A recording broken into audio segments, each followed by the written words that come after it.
Hey everyone! I'm back.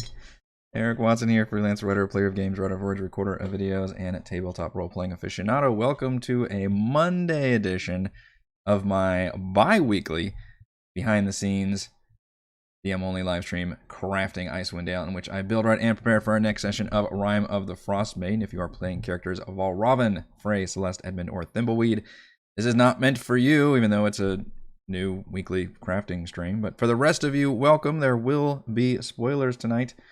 Stream our D&D sessions live on YouTube every Friday evening. We are officially back. Happy New Year. Watch all of our D&D live series as well as reviews and Let's Plays on my YouTube channel. Read weekly session recaps at roguewatson.com. You can follow me on Twitter at roguewatson and join our official Discord server with invite link in the description below. If you'd like to support the channel, please check out patreon.com/roguewatson. For our campaign, we use roll20.net. And for streaming, I use Open Broadcaster software with Streamlabs. Bear with me because it has been a hot minute since I last even thought about D&D. Our last regularly scheduled week was like 3 weeks ago. And I've done some soul searching and some adjusting and looking at the future and everything I want to do with the channel. And I've got some ideas in the pipeline, but I think I want to definitely, obviously, double down on the big D&D show that we do every week. And I know that the crafting stream has been really helpful for a lot of you, and frankly, very helpful for me as well. So why not just extend that love out? And a lot of you are already show up for Monday night for the Let's Play streams. And some of you would love to attend a crafting stream, but couldn't make the noon Central U.S. time zone on Thursdays. So this gives you another chance to see all my D&D prep and join live so I can get that delicious feedback from all of you. So hello to Nick, Nathan, Maze Man, Far Realm Rollers. I hope everybody had a wonderful holiday break, by the way. It's been, I think, last time I did a crafting stream, it was like mid-December. So New Year, and we are still in the middle of Sunblight. So this is this is going to be a hell of a session to prep because it's going to be rusty, right? To use a sports analogy, it's coming off of that rust, and we got to get back in a training camp. Except we're in the middle of we're in the middle of what is one of the larger, more complex dungeons of this entire campaign.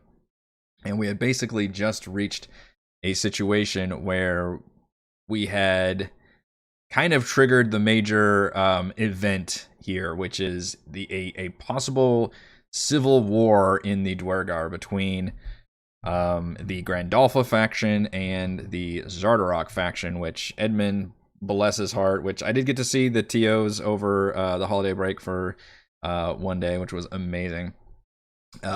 He just ran with Edmund's storyline in the Dwergar and embodying the sun, and that all worked really well. In fact, to prep for this crafting stream, I literally watched the last 15 minutes of our last stream just so I could put myself back in that headspace about, okay, what just happened? Like, what had I witnessed? What was, what was going on? What was the exact moment? Because I am at this point actively reacting to what the players are doing.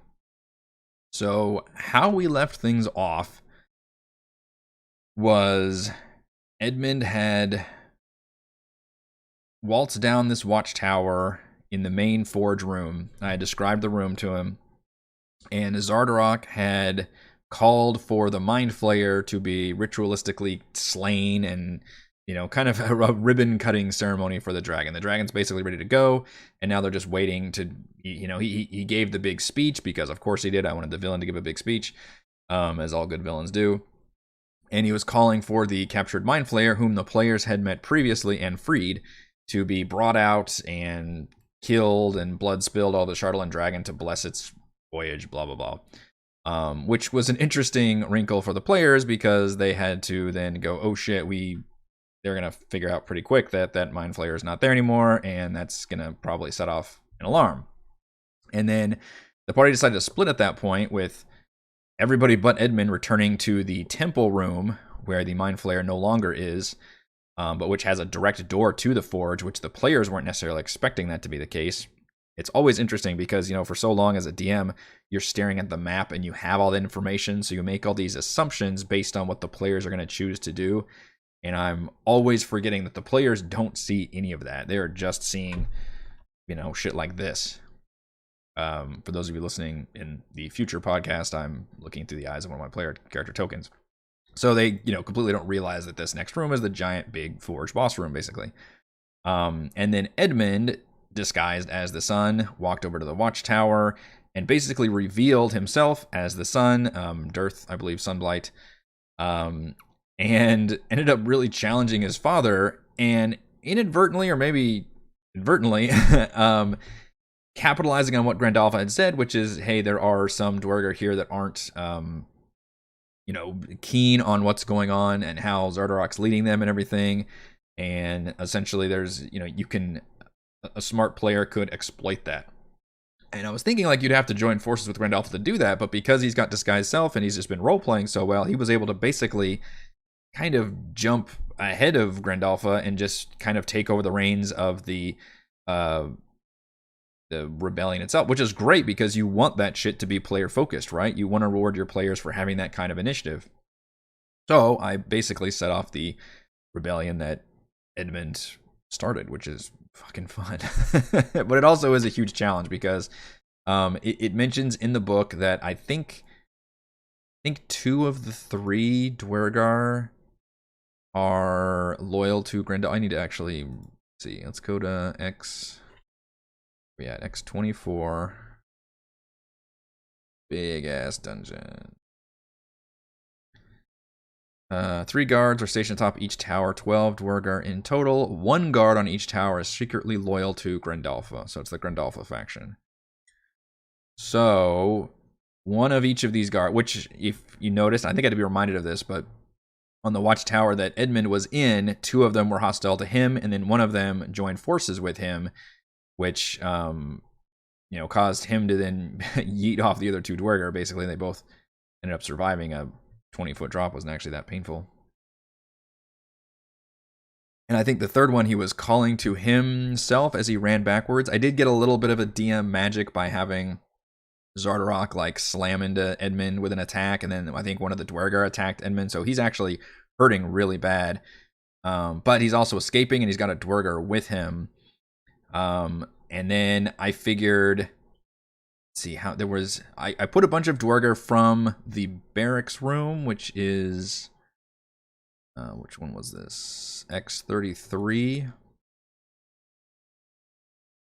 And I think there were more of them that were loyal to Grandalfa in this room. 15 Dwargar occupy this area. 10 of the Dwargar have secretly pledged their loyal to Grandalfa. So 10 of the 15 are actually part of the rebellion. So you figure, I think 3 of those were here in the watch, or 2 of them were added there from the watchtower. And then 1, 2, 3, 4, 5, 6, 7, 8, 9, 10. There's 10 on the ground. I think I did 10 on the ground and 2 in this watchtower that were from the barracks.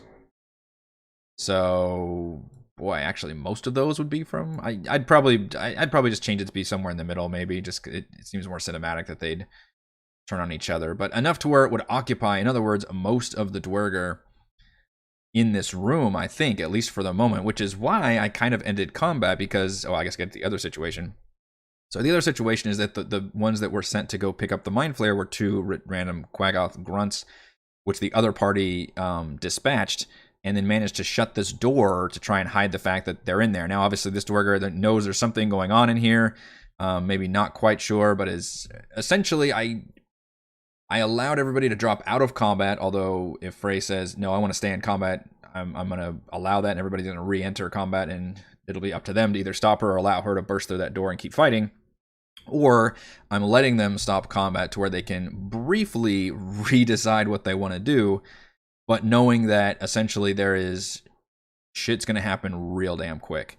All these Dwargar are fighting. I don't think they'll be able to hear anything that's happening. This Dwargar that's loyal to basically Dearth now will follow Edmund.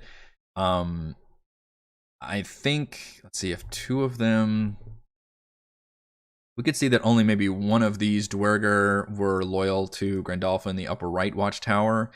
So maybe while they're shooting down at these Dwerger down here, because I think the idea is the Zardarok forces, especially with Zardarok on his side and the Quaggas on his side, I would be able to beat the Grandalfa forces unless the players specifically intervene and somehow ally themselves with that. Although the Dwerger aren't going to be happy about allying themselves with non-Dwerger, basically, because they're following Edmund because he's disguised as Dirth. So that could be an interesting wrinkle as well. But Zardarok is he's Zardarok. I think I bolstered his stat block, and he would not be happy about any seditionists. And he's got all these Quaggas that are loyal to him for whatever reason. And so I think I'm gonna have two complications in the form of I think maybe a pair of Dwerger will run after Edmund here, but then Edmund's got this one henchman with him, which he can totally order around and whatever makes, for the most entertaining moment there. But essentially, he's going to probably want to be fleeing and rejoining the others. While the others, Zardarok will be ordering more Quaggas to, crash down that door and determine, and basically trying to get at, Dirth, presumably, is the ringleader of this, and will be calling out orders to get to them. So, and meanwhile, if the players... The goal would be to get the players into that forge room and have a big, cool fight happening without dragging it down into just a really tedious, me having, 20 different turns that I have to organize. I think I would probably montage a lot of that stuff by just taking, pairs of Dwergers out and just including a few of them. In fact, I could easily just say every pair of Dwergers matched up, and then you only have to fight a couple of them. And then there's some, Quaggas involved, and Zardarok himself, I think, could be really fun. If they don't burst into this final room, then I think they will break down this door at some point. The Quaggas just will definitely have the means. And I think at that point, Zardarok will be calling, barking out orders and essentially hinting at the fact that he's going to be releasing the dragon then and there. And I'm hoping that will motivate the players in. The thing that the players don't know is that this dragon is going to be released. Essentially, the Bond villain, whether he lives or dies, no longer matters in terms of the story. They can totally defeat Zardarok here. In fact, they absolutely should defeat Zardarok here at this point. The only thing is that might make this more interesting is if Zardarok were to set off the dragon, and if he ends up getting his butt kicked and he gets surrounded, I could have Zardarok retreat to the upper left corner, go through the door, call for reinforcements or whatever, and actually retreat into the throne room, because I've got a whole nother throne room fight here set up, which would have worked out better had the players hit this one first, because it would have really drained them and had an interesting setup with Nildar and stuff that would have been separate from Zardarok. So it's a little bit of a bummer that they have to deal with Zardarok and then, deal with this other event, which is basically the genesis of the spores, where they're getting the spore servants from, which is this captured Myconid. There's also a bunch of Dwerger who have recently captured an Umber Hulk, which would just be a very insane thing to bring to this battle. I'm a little leery about introducing the Umber. I mean, my poor players, I really put them through the ringer. I believe they've only gotten one partial long rest since 5 sessions ago. I basically threw Karkalok and the Cave of the Berserkers at them and gave them one partial long rest, which means they were able to replenish their spell slots, but they were not able to fully heal. So at this point, they're basically out of hit dice. So many of them are very injured, which you could also argue is where you get the most entertaining, tense, moments of D&D. But it's tricky when you also got this much content left, because they just don't know, the breadth of this dungeon still. They assume this might just be it here. They don't know about this whole other side. So I'll kind of play it by ear in terms of how they're feeling, how the resources are doing. But it might be interesting.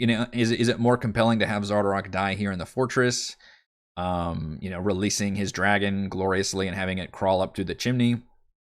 Or is it better to have him release the dragon and then retreat and just run through this throne room and, as a tactical retreat as the Quaggas kind of cover him? But what the players don't realize is that the dragon is going to be released, and then they're going to be like, oh shit, what do we do? How do we stop this thing? And it's not an easy answer.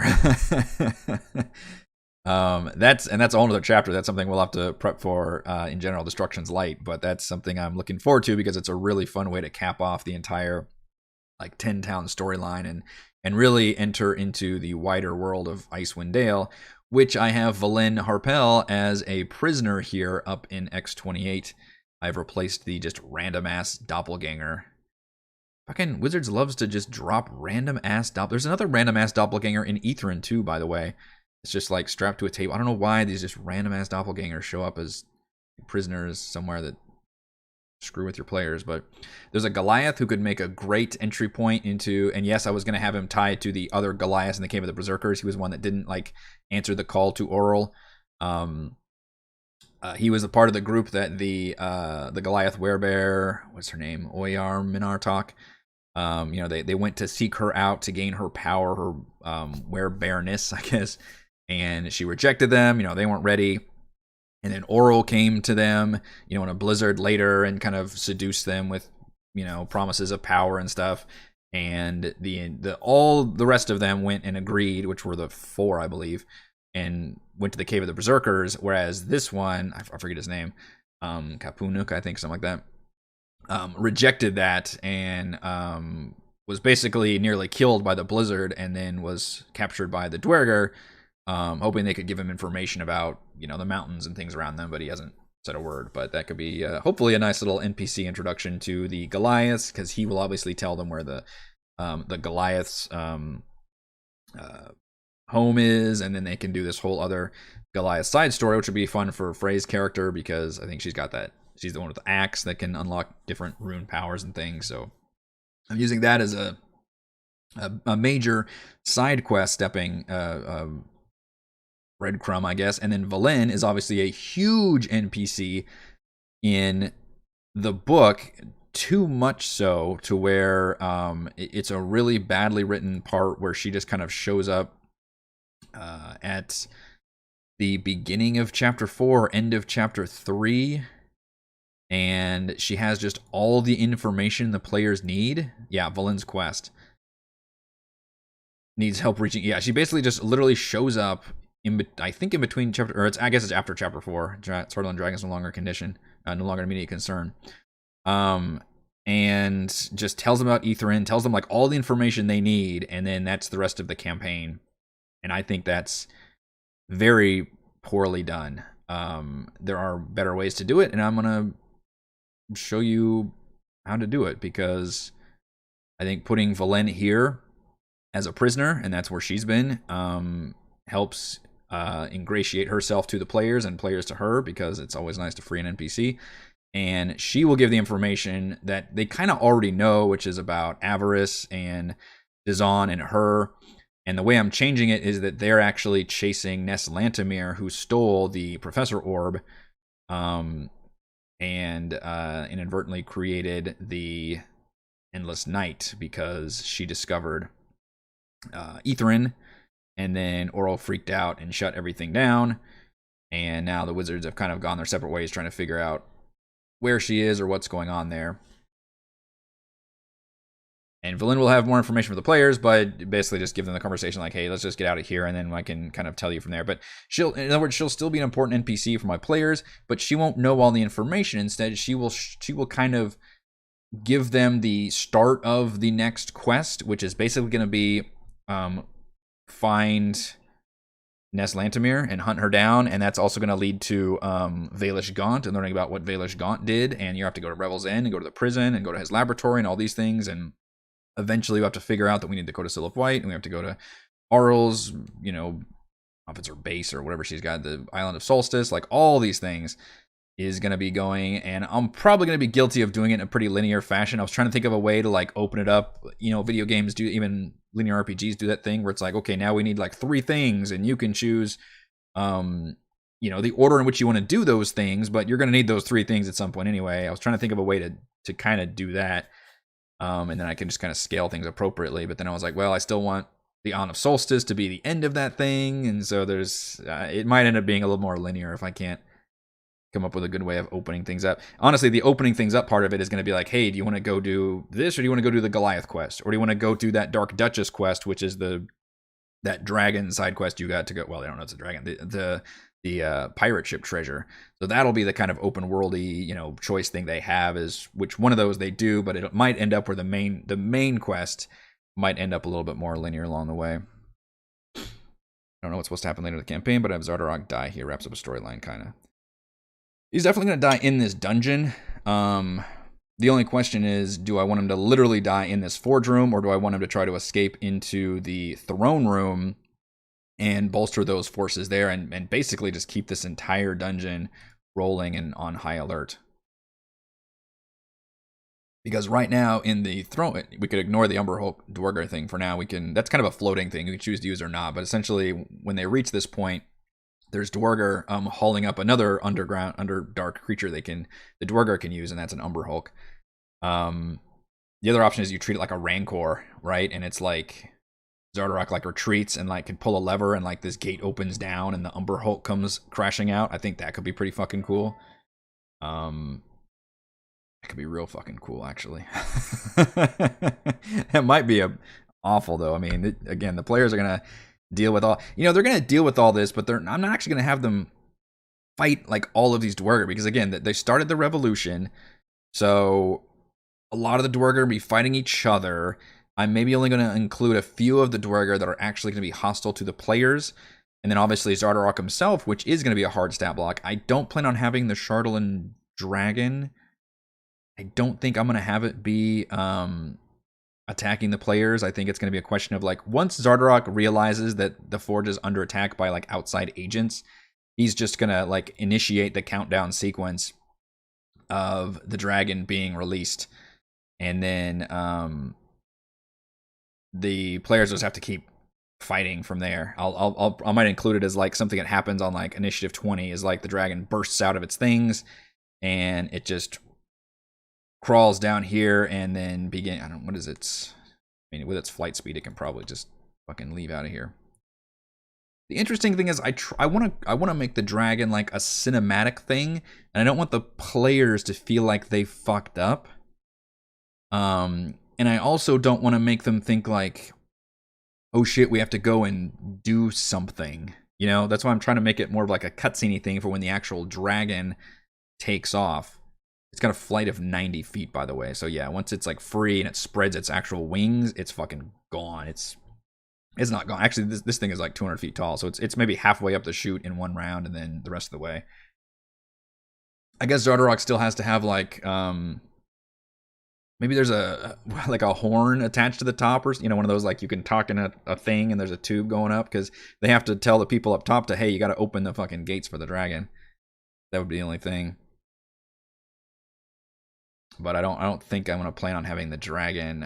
It does have its malevolent presence, but only within 30 feet. They get close to it. What is malevolent presence? Creature repeats the same thing at the end of its turns. It's a charmed. Fixates on another creature object, and the dragon mentally chooses. Oh wow, just straight up forces it to attack other creatures. Holy shit.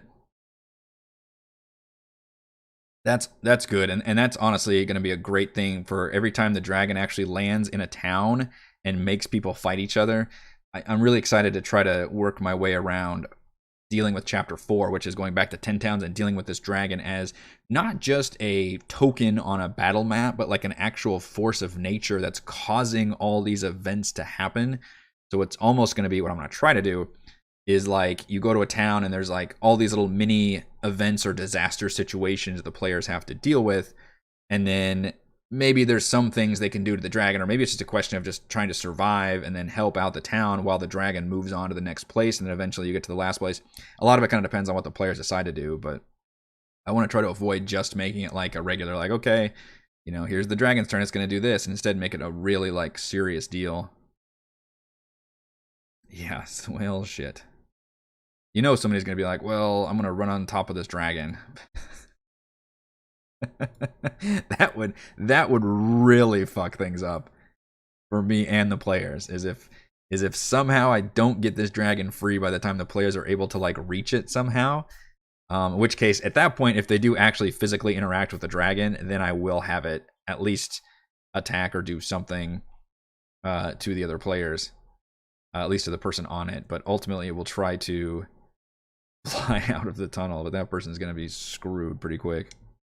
And I will screw them up for doing that, because this dragon is going to fly.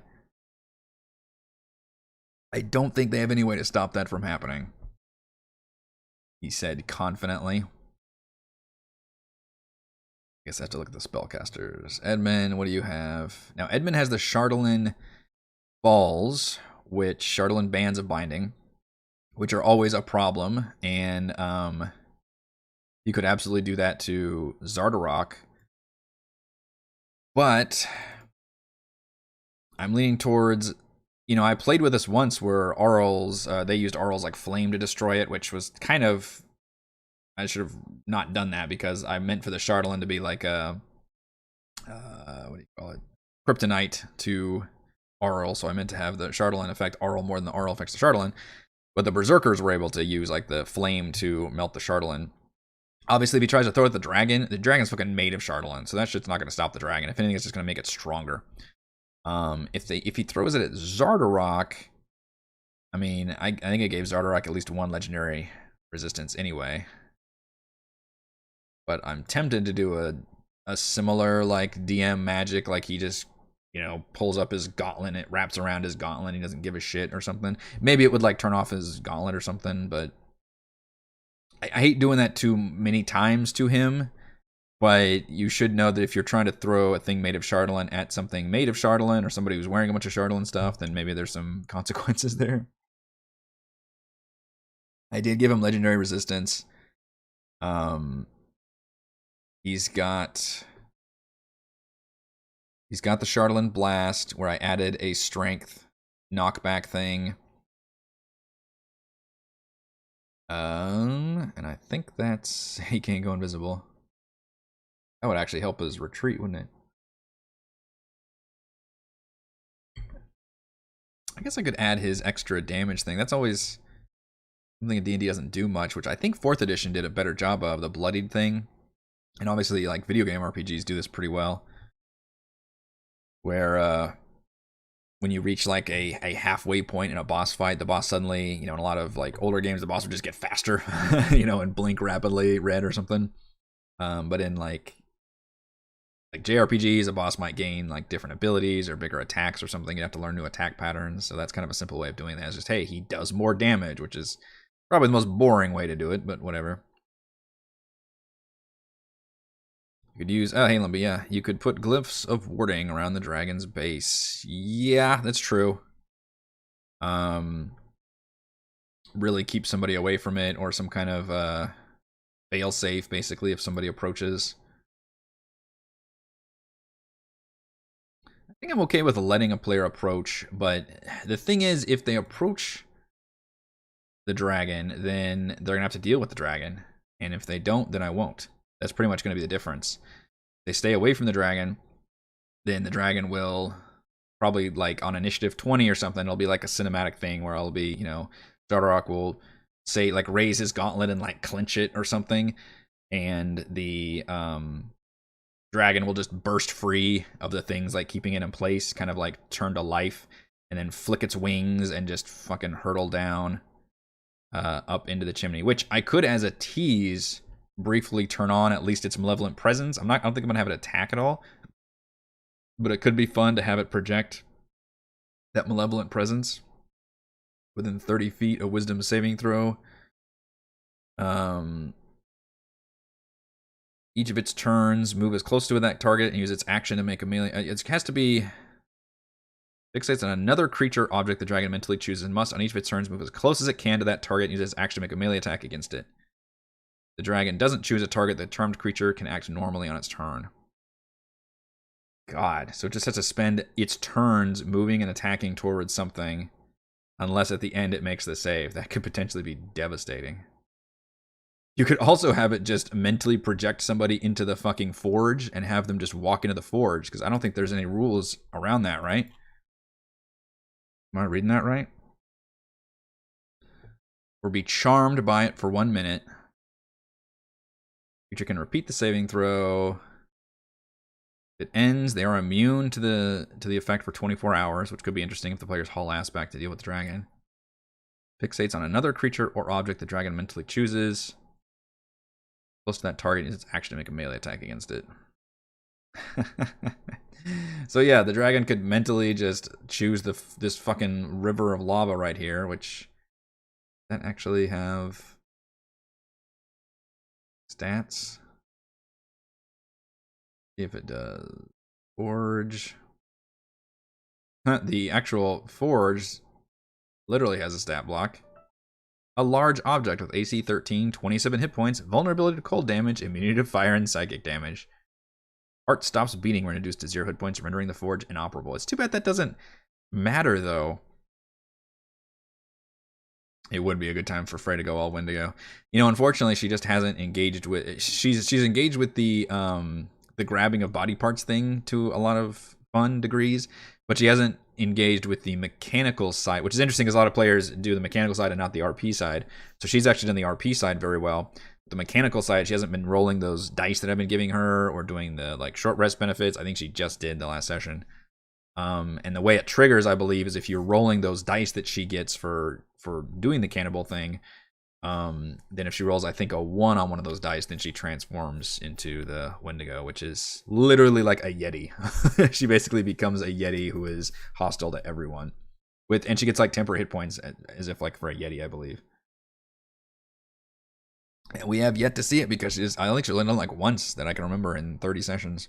Even rolled one of those dice. Let's see. Torment, Antara, 6 Quaggas. Fight here brings reinforcements from Area 28, 3 Dwerger Hammers. If defeat seems likely, Zardarok retreats and makes his final stand in Deep Dwera's Temple. So unfortunately, he's not going to be doing that here because the players just came from the wrong side. They came from Deep Dwera's Temple. So instead, he would retreat and make his final stand in basically the throne room, which is kind of a bummer. I may have to rejigger this whole throne room then because it's already set up like a scene, like it was going to be its own scene with Nildar here, you know, watching over a enlarged Quaggoth, like beating this Myconid and a bunch of Quaggoths here. This is also going to be a really hard fight with all these creatures here. Holy crap.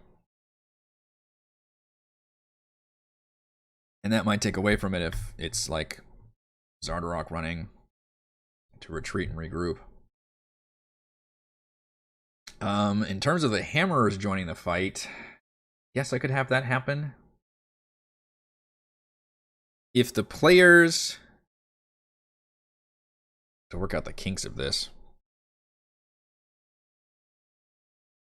So 2 things are going to happen that I can anticipate. Basically, this is Schrodinger's forge. Either they enter the forge or they don't. And while they're not in the forge, the Dwerger in the forge are neither alive or dead.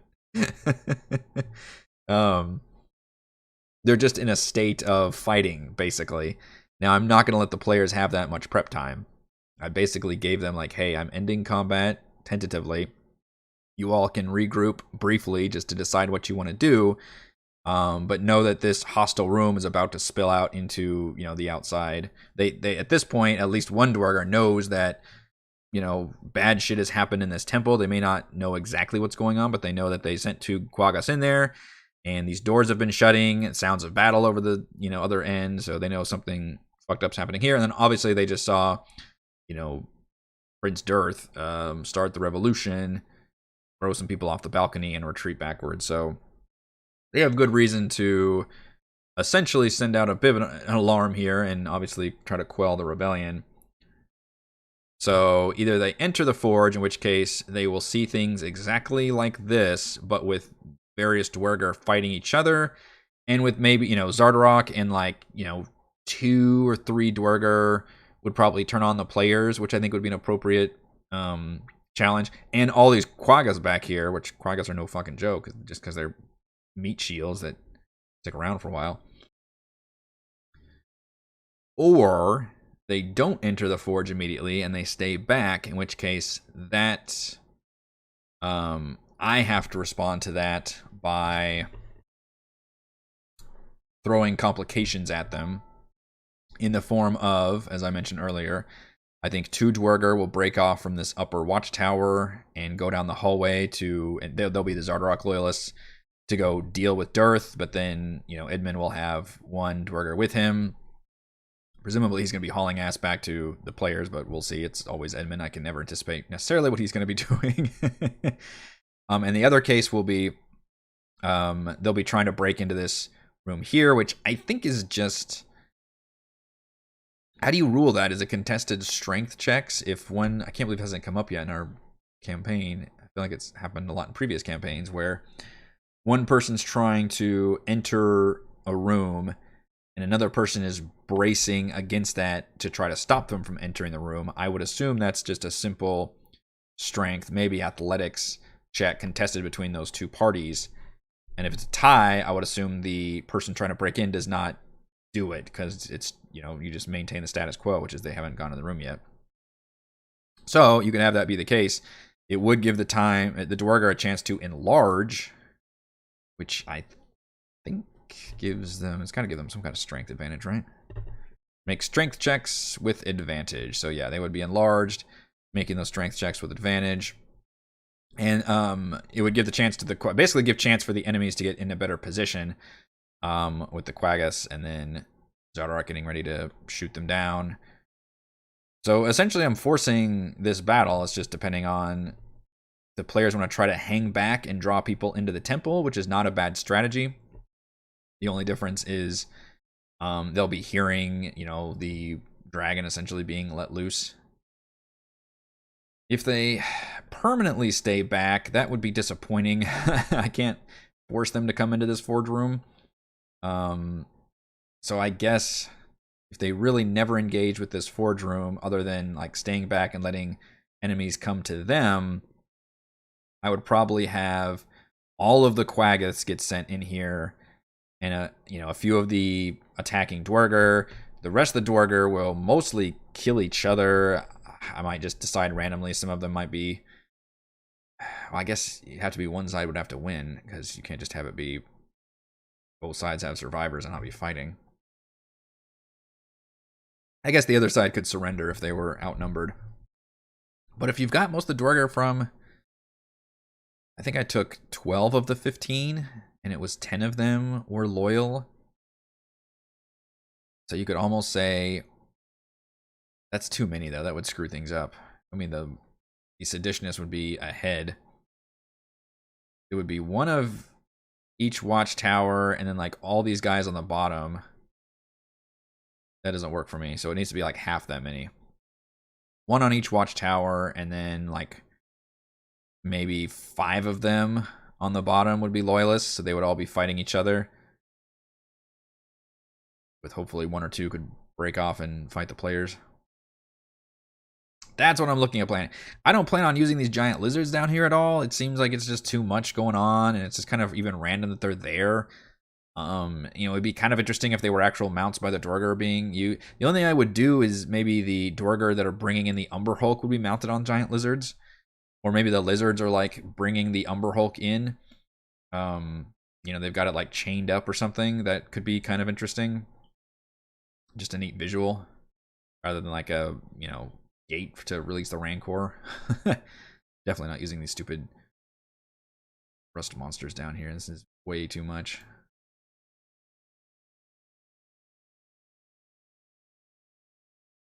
So yeah, in terms of the Umber Hulk, I don't know. Maybe the players are just kicking ass so much. The Umber Hulk might be my, hidden ace in the hole, because I feel like there's already so much going on. Especially if Zardarok retreats into the throne room. You've got this cool little not even a trapped hallway, just a bunch of Dwerger there with like crossbows, which is dumb because they're not very good with crossbows. If you look at their stat block, they have like a +2 to hit. But they, you know, it runs through here and players can perforate them. I guess there's this weird opening here though, right? So they could, yeah, it's weirdly open here. So presumably the ones in X18, couldn't they just fire out into the forge also? Is that written somewhere? Weird cracks in the walls. Guarded corridor. Between two sets of double doors, a corridor with a dozen arrow slits along its walls. 4 Dwerger guards are stationed in a hallway to either side, 2 per location. Addition to their normal weapons, these Dwerger carry heavy crossbows, +2 to hit, that deal 1d10 piercing damage. That's all it says. Is open on the Roll20 window. So I could... Well, yeah, I could have him shoot out of here. I wonder what that looks like from a player's point of view. Let's borrow a Robin real quick.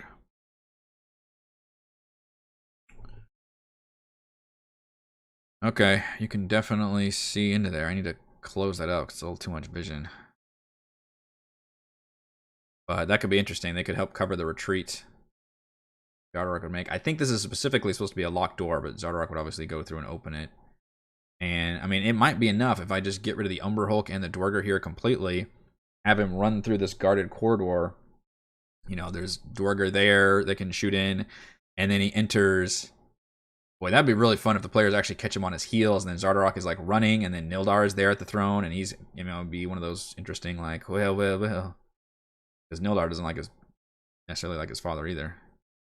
Or maybe he does. I don't know. We could create this interesting family dynamic. You always loved Tirth more than me. Or maybe Zardarok will be dead by then. That's the fun part, is I just don't know. A little bit less vision.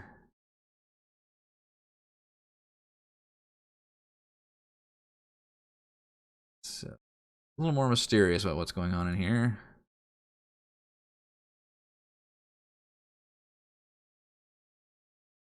Hard to make lines that small.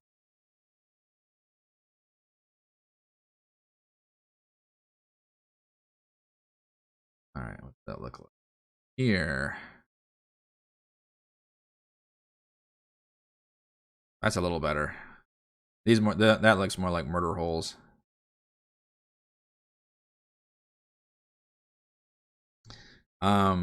Which means I don't know if it's worth having these hammerers join it, unless I feel like it'd be interesting to have maybe the Grandalfa loyalists seem like they might actually win until these hammerers enter the fight, and then it gets real brutal and nasty because they just start demolishing the Dwerger.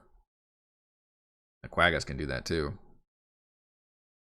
I definitely don't want the players to miss these prisoners, so I'll need to be more obvious. I was thinking, because in the book it mentions the fact that they're just steel doors and they have to hear like sounds of knocking or yelling. So I may turn that into more traditional prison cells where you can see inside.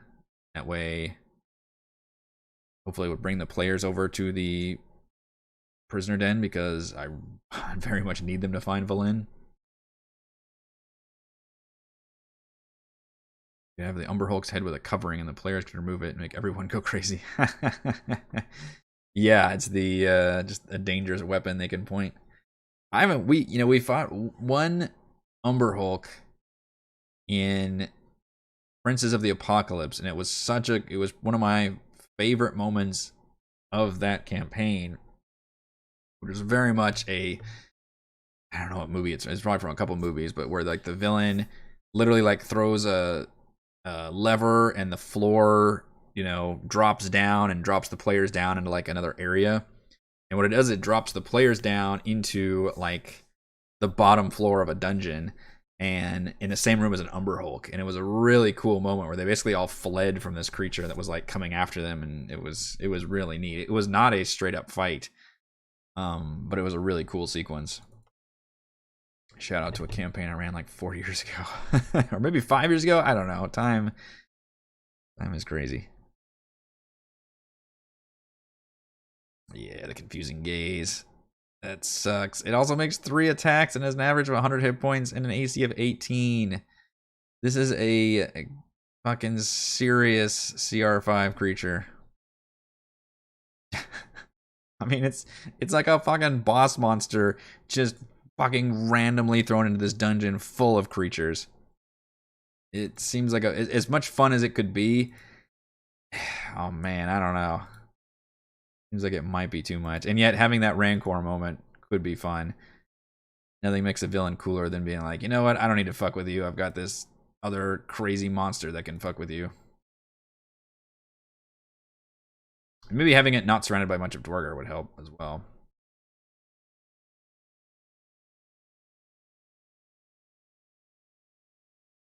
I think I'd have to read out, but I think it's literally being dragged up from the Underdark at that moment, which I could have that not be the case. Let's see, what was this? X16. Northwest Cavern. Oh, you know what? It is like that. A large sack's been pulled over the creature's bulbous head. Fucking nailed it, Nick. This is literally how they're transporting it, which makes sense because you can't even like. It's like a Medusa. It's like effects always on. A team of 4 Dwargar recently captured an Umber Hulk in the Underdark and brought it back here. How the fuck 4 Dwargar captured an Umber Hulk? That's a story for a different day.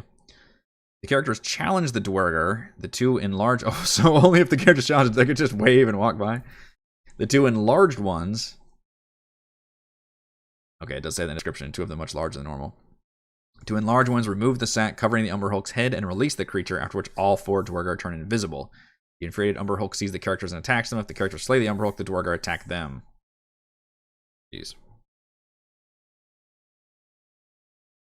So that's the extent. I think it's literally just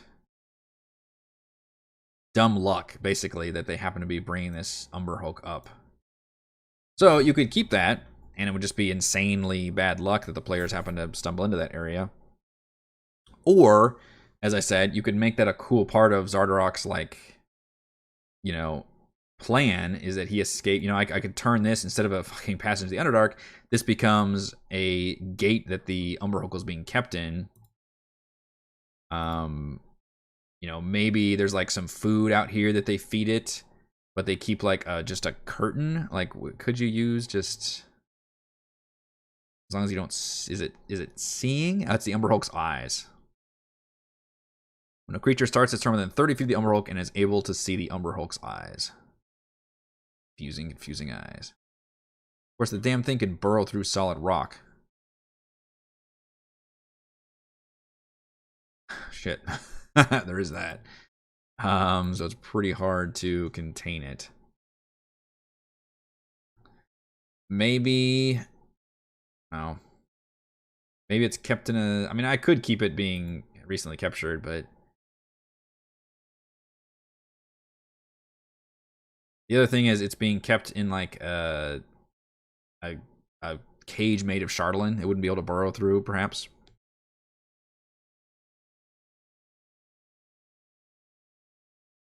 I'm not using any of them. I'm tempted to just literally make a.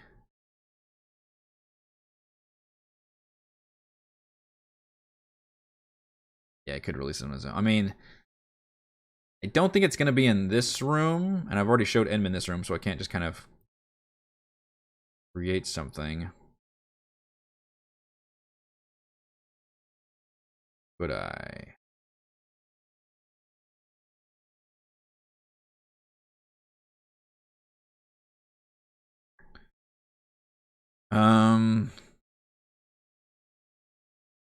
Could I introduce the Umber Hulk in the Forge room, or is that way too much? That Zardarok's ace in the hole. Seems like too. I mean, my players are only level 5, plus their little hearts. Plus their poor little hearts. We keep it in this room, that at least separates it to where it's like a emergency, like, you know, hey, we were just gonna keep this creature for whatever reason. You know, we could build like a little thing here. Looking at a corner of the map that's got a little like tunnels in it, and make that like a little steel cage they're keeping this Umber Hulk in. Umber Hulk. Or you even keep all these tunnels, and everybody's like, what are these tunnels? Who made all these fucking tunnels? They've just got, I don't know if they can just have an Umber Hulk roaming around though.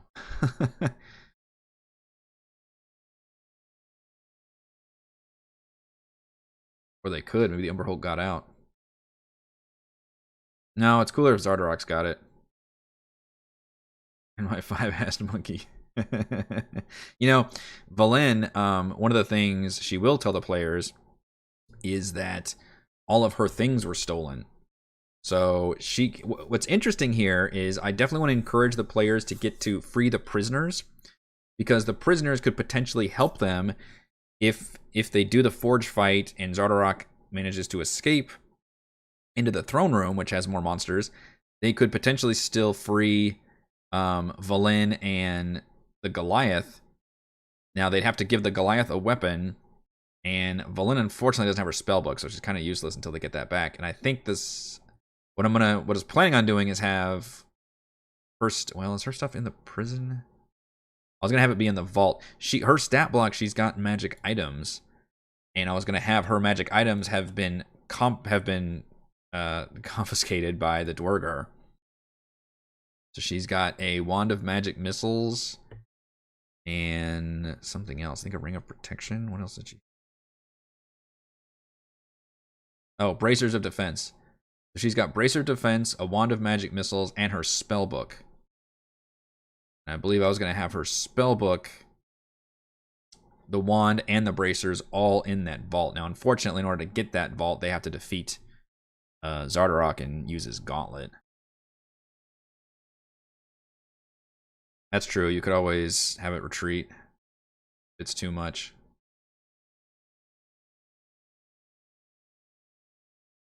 It's just, I mean, it's a fun idea to use the Umber Hulk, but does this need it? Because Zardarok himself is already, hopefully, a satisfying boss fight in this room. And if he retreats into the throne room, you fight him again, but now he's got more fucking Quaggoths. I think they're these Spore Servants or these regulars? These are Spore Servants. Okay. I don't know if there's much of a difference.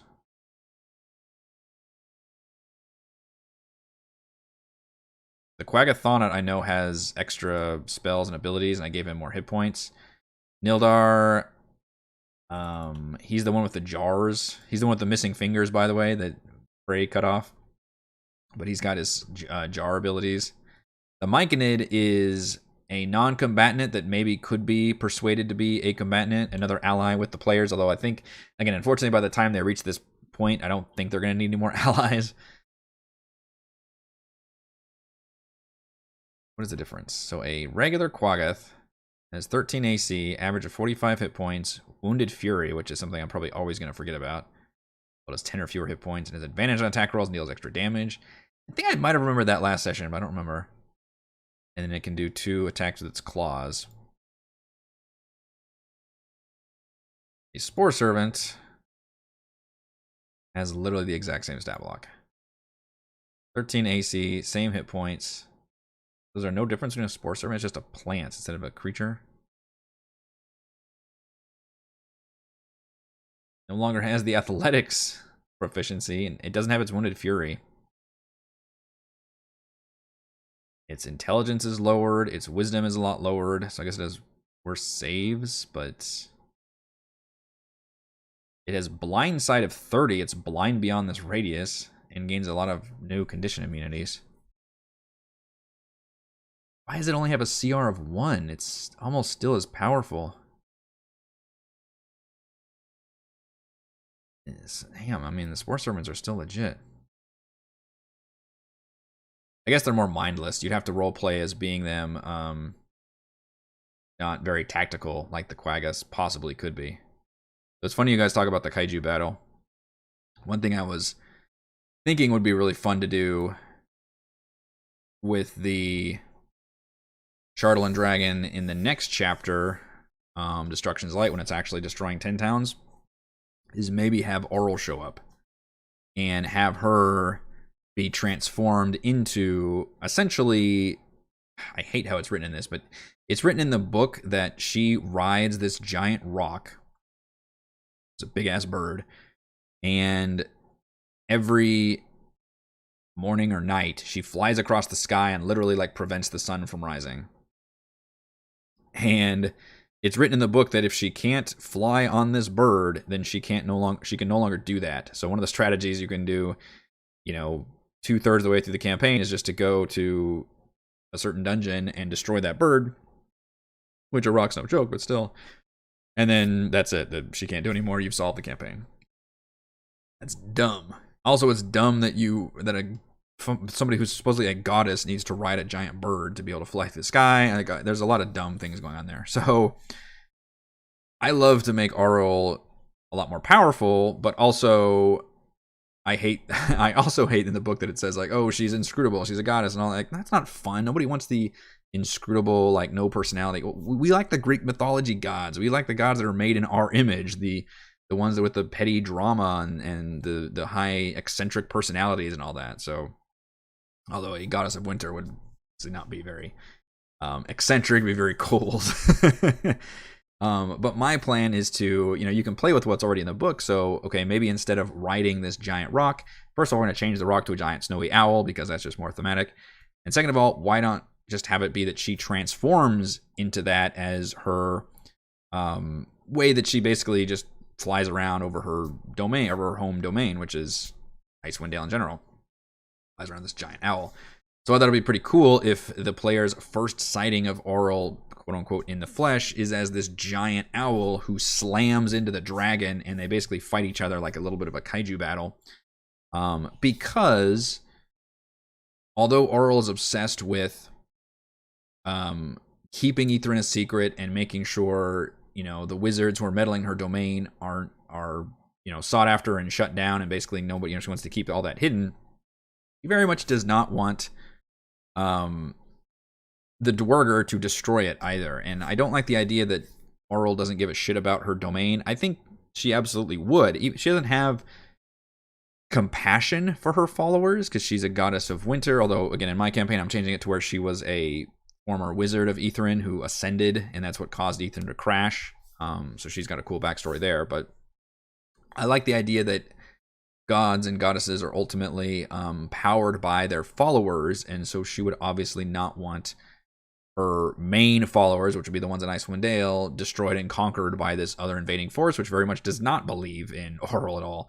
So she would definitely, her attention, the Sauron eye that she's got right now, which is hunting the wizards, would be suddenly very much snapped to attention with this fucking giant, Chardalyn dragon. Also, it's made out of Chardalyn, which she freaks the fuck out of because that's from Ithrin.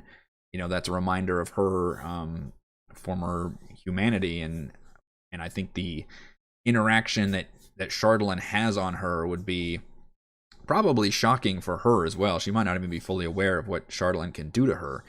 So I am thinking that could be a cool kaiju battle. I definitely don't want to have it be where, Auril comes in and destroys the dragon, everybody's happy. Instead, it would be a case of like, they do damage to each other, and the shocker is that everybody correctly says, oh, it's Auril, she's come to protect her faithful and stuff. And the shocker would be that, yes, she can kind of at least bring the dragon down to the ground to allow like the players to fight it, but also she becomes very much like wounded and has to retreat by it because Chardalyn seems to have that, effect on her. So I think that could be hopefully a pretty cool cinematic that would really transition us from Act 1 to Act 2 in my campaign, which is going from the the kind of mini quest around 10 Towns thing, with the Dwerger plot being the main quest, and then that one ends, with they should absolutely defeat Zardarok here. They should solve the Dwerger threat here. However they want to do that, they can cut a deal with Grandalfa, whatever they want to do. That's going to basically deal with the Dwerger threat, and then they will leave here and then have to go deal with the dragon as the last thing that the, Dwerger did. The only interesting wrinkle I could do is I could throw the seeds to Id Ascendant at them, which is a part of the book that is really cool. It's another Chapter 2 side quest similar to Karkalok, where, and I guess Cave of the Berserkers. We've already done 2. I've actually squeezed 2 of the Chapter 2 quests in my Act 1. But Id Ascendant, is the crashed Mind Flayer ship, which will tie into Celeste's backstory. And that could also be really interesting if the players play ball with them. Maybe they could gain like an airship or at least an airship to go fight, the Shardland Dragon or something. So all of that could be a possibility. So maybe instead of doing the oral thing, or I could use it still, but the airship could help them. Or maybe they'll just kill all the little creepy gnome mind flayers and call it a day. It really depends. They could also ignore it and say like, well, yeah, we see this signal that as Celeste is being drawn to, and we'll go deal with that as a future side quest. Right now, we have to go deal with this Shardland Dragon threat right now, which would be an interesting implication if they do go after it Ascendant. I don't plan on keeping track of like, minute by minute, like, oh, another town is destroyed, but it definitely would create some consequence where if they go off and do something else that's not dealing with the dragon threat, then I would have to tick off some damage the dragon is doing. But I think everything I just described this session, I mean, we're talking about this is going to last a couple more sessions. I mean, you could easily have just this Forge fight last a session, right? Which I think a lot of us want to do with our big premier encounter fights, right? That you've got your nice maps for, you've got all your tokens for, you got all these battle prep plans for. I think a lot of DMs, we plan on having that be like a full session. Like that's what we're doing this session. So I could see that happening on Friday. Is basically we're just doing this Zardarok fight. And basically what's going to happen on my end, I don't know what the player's going to do, but the Dwarger will basically be fighting each other for the most part, but still enough to where the players will have to deal with some Dwarger. Zardarok will obviously be fighting, the dragon will be released, and then Zardarok will hopefully, but not necessarily has to, retreat. And then I've got to decide, which maybe we'll talk about that on Thursday, is whether I want to pull the trigger on this Umber Hulk or not as an additional like fucking boss fight they have to fight. And maybe I'll even make it Schrodinger's Umber Hulk where it exists and doesn't exist until I need it. Because ultimately he could retreat into this throne room, and that could even be a huge fucking, final fight for them to have to deal with. And then maybe it's a case of an interesting like rescue where during the very final moments, like things are going bad for the players. Maybe I could have Grandolpha and more of her forces come in and actually help the players out, and then there can be more of a deal-making thing there. So, ultimately I want the players to succeed, but you want to try to create that tense back and forth and that tension throughout the session to where you're always striving for the players to feel like their victory is earned and not cheapened, I guess, not really necessarily just given to them. And that's a really hard line to walk as a DM, but especially one where on Roll20 I roll everything publicly. I don't fudge any rolls. The thing I can fudge is tokens that players haven't encountered yet, which it's harder to remove tokens to make it easier, but I can add creatures to make it harder. That's easier to do because they can just pop in from somewhere. And hit points is the biggest thing. Hit points only I can see. The players don't see any hit points, so it's totally up to me on how soon certain creatures die, or maybe I want them to stick around longer, but that is a rare case. But we've been going for about an hour, and that's usually how I like to do my crafting stream, so I think we'll call this special Monday edition. I shouldn't call it special because I think this is kind of the way going forward. I'm enjoying doing another crafting stream. Gives me a chance to think about D&D earlier in the week, and I think going forward we're going to plan on doing the 2 streams. We're going to keep the Thursday one, and we'll do this Monday night one for crafting. So 2 crafting streams a week to prep, and then going into our Friday stream. And I'm excited to be back.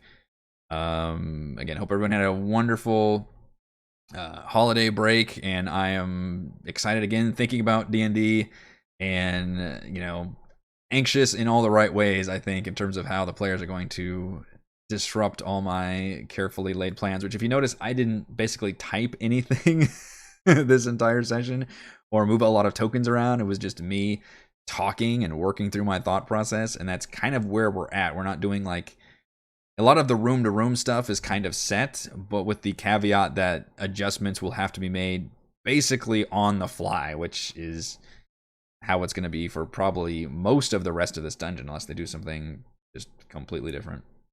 All right, that will do it for this week's Crafting Icewind Dale. If you enjoy the content, please check out patreon.com/Rogue Watson. Shoutouts to Platinum patrons Joe, Will, Ty Dancer, Christopher, Thomas, Adam, Stan, Nathan, Alex, William, I'm Loud, Al, Furcon, and Kyle. And gold patrons, RPG Papercrafts, Pretty Boy, and Yuma, Marcus, Dead Lizard, Lion, Sam, Lumpy Spuds, Jerome, Scalenia, Blood Angel, Veronis, Baboon, Nathan, Fazica, Tortoise, James, and Genocider. Thank you all very much for your support. I will see you for more crafting Icewind Dale on Thursday and for D&D Friday night.